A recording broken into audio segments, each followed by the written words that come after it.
مرحبا بكم. جاهزون لجنون هالاند اليوم؟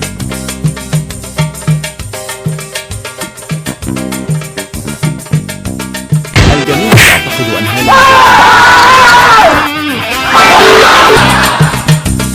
لكن الحقيقة هو جاء ليمارس المصارعة.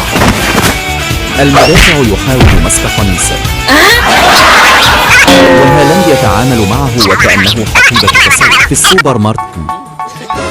إذا قررت الاصطدام به فأنت لا تصطدم بلاعب، أن تصطدم بقطار بضائع مسرع.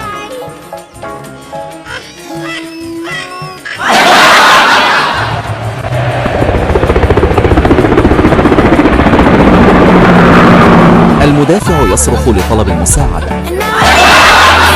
هالاند: احترسوا على حياتكم. وهالاند يقول له: أنا مبرمج على تسجيل الأهداف فقط. الحكام يحذرون اللاعبين: احترسوا في منطقة الجزاء.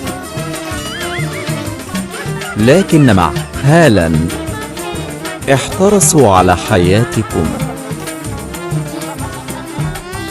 لكن المفاجأة، هالاند دخل الملعب بدون قميص، ناوي على ثأر تاريخي من الحكم.